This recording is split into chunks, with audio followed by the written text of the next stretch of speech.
What is happening, y'all? Welcome back to Life on Promise View. Last time y'all saw, we was in the middle of a winter storm Elliott, and there was like negative 10 degrees outside. It's probably 3-4 days later, and it's 53, and it's supposed to be in the 50s and 60s for about the next week to 10 days. And if that ain't Indiana weather for you, then I don't know what is. She was creeping on me through the window. But what I'm doing today, since the weather is nice, is I'm chopping up some firewood because we plan on going to wood stove heat here in the near future. And obviously we need wood to burn. I got plenty of green wood, have a little bit of seasoned wood around here. I'm sure I could go into the woods and find some more, but just what I'm willing to cut and haul and bring over here and chop up, pretty much got all of it. And what I have been learning, and if you know anything about homesteading, watching this, that is not enough to heat your house with. Maybe for like a week or something, I don't know. But it's not enough for, for a sustained period of time. But I do have plenty of green wood there, back there. Most of it is white and red oak. Down there, here, got some rounds. Some more down here that need to be cut up. This real pretty black cherry tree that came down in a windstorm earlier this year. Actually, we have a ton. See all these trees? A bunch of white and red oak. This black cherry. So plenty of green wood to cut up, chop up all that to start the seasoning process. Actually, let me show y'all this too. Let me show y'all this. We'll get over there. So, I'm trying to do my little edible garden and landscape type deal. And I need a lot of wood chips for that. Like a lot of wood chips. So I use Chip Drop, and they give you the options of just wood chips or wood chips and logs. If you pick wood chips and logs, apparently you'll get wood chips a lot faster. And as you can see here, this is a lot of wood chips. This is actually my second delivery. I pretty much used up my entire first one. So I was like, dang, I need more chips. And before that load came, another load came, and I'm watching them through the window, and I was like, oh yes, finally some more wood chips are coming. So I got super geeked. I go to get dressed, turn around, come outside as they're leaving. I talk to the dude for a second, and I walk over here. This is like our tennis court area. This is where they dump the rest of them at. And yeah, so I walk over here, and as I'm walking up, I'm like, oh, come on. This is what they brought over here and dumped. All these logs. That's from my first delivery. I still haven't got to that pile. But all this, they pretty much just brought straight logs. Just a bunch of white oak. In this little old rinky-dink, terrible pile of wood chips.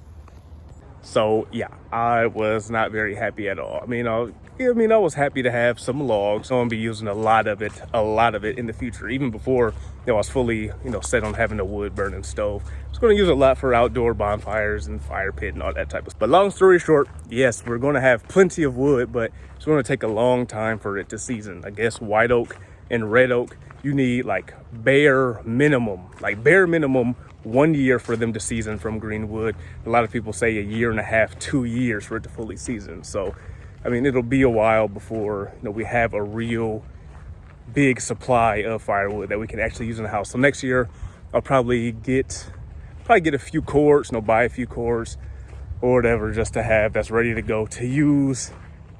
For that year, and then probably into the next year too. I'll probably have to buy it for 2 years, but just to use while the other wood's seasoning, and then once we get into that wood, then, I'll be able to start running off my own supply and really keeping the cost down. But even still, buying a few cords and using that for the year, the winter, whatever, will be a lot cheaper than running the heat that we do here. We have radiant heat. Inefficient as ever. That stuff is expensive, man, like really expensive. I have not invested in a log splitter yet. The neighbors want to buy one, and we could go half and then use it to cut up our firewood. But I know it's a lot of work chopping firewood, but it's fun to me still. It's still pretty new, so I'll still have a little bit of joy doing it. I'm sure when it becomes a real big chore and I get tired of it, then I'll definitely go ahead and buy a log splitter. But I like doing this. I really do. It's fun. It's nice coming out here, clear my head. You know, the stuff going on in the house ain't happening the way I want to. I come out here, release a little steam, chopping up some firewood. But it's fun. It's like one of my little peace areas. One of the things I have learned chopping this wood, because I mean, this is pretty much all green wood that I've chopped. The only thing that I haven't chopped that wasn't green is this from that tree back there that's fallen dead and been seasoned for quite a while. But I don't know if it's just that seasoned tree that's fallen over or what, because I keep reading and seeing that, you know, usually seasoned wood is easier to chop than green wood, but the green wood that I've been chopping has been a whole lot easier to cut while it's green than that seasoned wood has been. I've done green white oak, a ton of green white oak, a ton of green red oak, some black cherry. I mean, like all the stuff I was just showing you, like that has been way easier to chop for some reason than the seasoned wood. And I looked online to see if anybody else was kind of experiencing the same thing, because a lot of stuff that I was reading, again, was the opposite. And some people in some forums were saying that, yeah, green wood, I think green hardwoods are easier to chop than seasoned hardwoods, whatever. But yeah, my experience has been this green wood is dumb easy to chop. And look at these, how big these ones are in comparison to this one. The diameter on that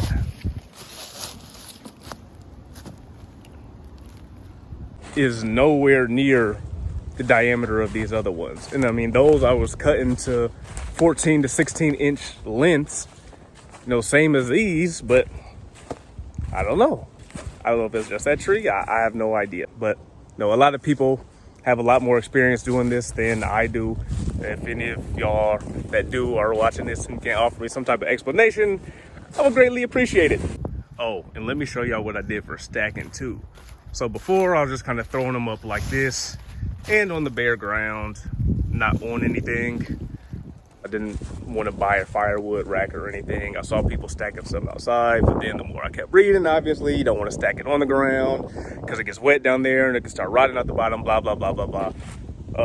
So I was like, okay, so I don't want the bottom to rot out. I want to have all good firewood. I mean, all this hard work, I don't want any of it to go to waste. So what I did is I just cut down, let me show you. See all these small, skinny maples in here? There's a bunch of them everywhere. I just went and I cut a few of those down and then cut them into like 6, 7, and 8 foot long pieces. And then I laid them parallel to one another. See, that one there, and then started stacking the firewood on top of those, just keeping them off the ground. So I was like, okay, well, all right, that's a nice, cheap, easy way. You know, I'm feeling myself a little bit, using my resources. But as I was stacking, I was noticing that the sides kept falling, right? They need support on the sides. So I was like, oh, and that's what a fire rack is for. That's what that does. So I was like, dang, these piles look kind of weird and ugly. And I mean, I don't want them to look ugly. I want them to have some type of, you know, structure and not be falling apart. So I was like, how can I get these to be straight, right? How can I get them to stand nice and square? So what I initially did is cut some more maples down, and then I went down really deep, buried them and cemented them in. I was pretty solid in there, but I never got to the other one, and then it still was weird. Like even the wood that was pressing up against it, it didn't have enough surface area, I think, on the sides of it, you know, since it's so skinny that the wood was like, that was falling to the sides, and it's turned too. It's not straight. See how it was bent? It just kept falling to one side or the other. So I was like, okay, that's not gonna work. And if we take a trip over here to my fire pit area, I had started stacking this stack of wood long before I started getting to those stacks. And what I was reading and looking at and watching on YouTube, I saw people stacking them like this, saying it was a good way to stack it, like a little crisscross method type thing, whatever. I was like, oh, okay, yeah, that looks kind of cool, like the way it looks. And I just kind of did it like this, just to kind of match the vibe of this area. But the longer I looked at it, I was like, huh, that's pretty square. Like I could just keep stacking these up. Like that's a real solid structure. It's not gonna fall one way or the other. So bing, a light bulb went off in my head. I was like, oh, if I can just do the little square structure on the sides of the firewood rack, just on the sides of the firewood pile, then I'll be able to use those as structures, right? Like little supports, and then just stack the firewood normally in between. So that is exactly what I did. I stacked them like that, square little crisscross tic-tac-toe method on the sides there, and then right in the middle, you know, they form solid things. I can keep going up straight for a little bit higher, and then just keep stacking the wood right in the middle. It's a big part of why I love being out here, man. I just love thinking and figuring stuff out, and like just having to use my resources and stuff. I grew up in the outdoors a lot growing up as a kid. You know, me and one of my best friends growing up, my next door neighbor, we would go out in the woods all the time that were in the neighborhood, just run around in the creek and just do a bunch of random stuff. My sisters, when I was little, we would go play around, look for bugs, snakes, and all that type of stuff. My dad is a big time fisherman. I'm telling you, big time. I don't care how big some of y'all out there are, or your parents are, or friends you think. I'm telling you, my dad is a big time fisherman. I'm gonna show y'all this man's setup one day. It's insane. This dude is not even a hobby, man. He legit got a problem. He addicted. So yeah, you know, we were always out fishing and stuff growing up. So, you know, I love to do that. Part of why I wanted the lake real bad too. I can't wait till that thaw out. I can really get the fish going and get out there fishing. Fishing for me is a hobby. I like to fish. I love fishing a lot. But, you know, the second, I mean, my dad hilarious, man. He'll be out here. Y'all see how the ice on the water like this? Like in early spring, when there's a thin layer of ice still on the water, right? It's still coming off, but it hasn't all the way thawed out yet. This man will get like a jig or something and just put a real heavy weight, right? A real heavy weight on it, or a real heavy jig head. He'll throw it up high in the air so that when it comes down, it'll punch through the ice and he can fish through it. Like I'm telling y'all, this man love to fish. But you know, I respect it. It's how we fed us growing up. Didn't have much growing up, so that's how we kept food in our mouth. So it's funny, but I respect it like a mug. I respect that man more than anything. You know, I like to garden and all that type of stuff too. So, you know, I just love being in the outdoors, but I've never got to like really fully immerse myself in it. And being out here, I'm fully immersed in it. And I mean, I'm right at home out here, man. I mean, I love it. Oh, I love it. So we only been here a few months, but I love it out here. I'm gonna just show y'all this rack real quick. You know, I haven't done that one like I've done that one. So I'll pretty much show y'all from scratch how I figured to make a little rack and built it up. And I find about 2 smaller trees that are about the same size. And right now, they don't have to be real big. Right now I'm thinking probably this little tree here. Actually, I lied. I just looked over and saw these 2 on the ground here. These are perfect.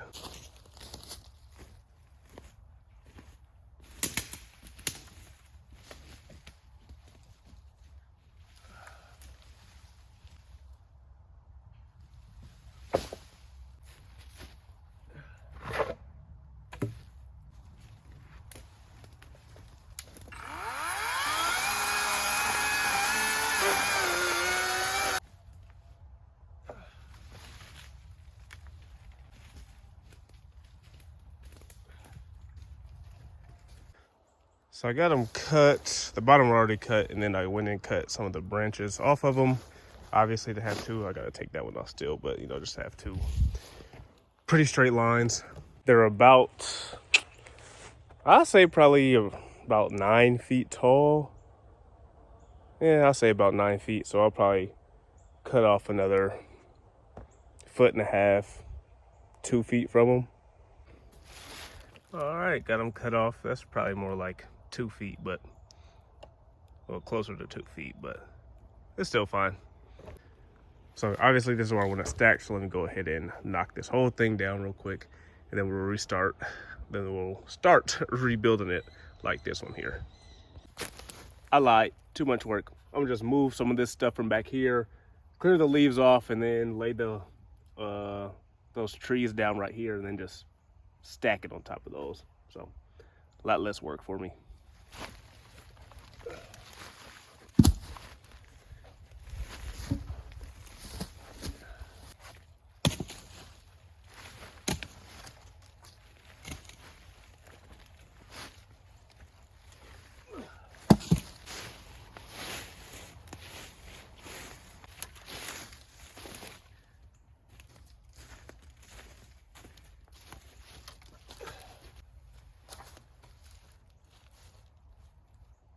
See that? Lay them down, parallel, nice and simple. Now it's time to stack this wood.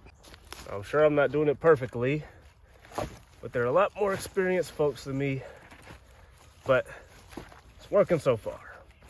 That's getting the job done. Go down.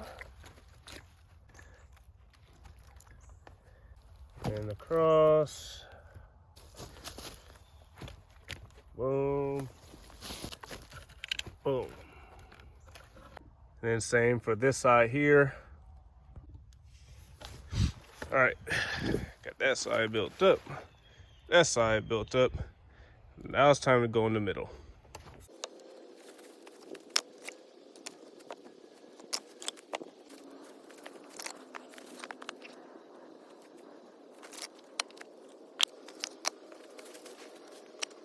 And as you see there, it's about what it looks like. Started chopping up some of these bigger pieces. I'm gonna keep going up, but there's that one and there's that one. Boom, boom. Look at that background. That's beautiful. Beautiful back there, man. Anyway, appreciate y'all sticking around. Thank you for listening to me talk about wood, firewood, chopping wood, all things wood out here on Promise View. Really appreciate y'all sticking around. If y'all like renovation stuff and all that, we got plenty more updates coming. We just got tied up for a little bit, but we have plenty of stuff still left to do in there. So if you like that stuff, if you like wood, if you like outdoors, then hang around, like the video, subscribe. We got plenty more of that stuff coming. Until next time, we'll see y'all soon. Peace.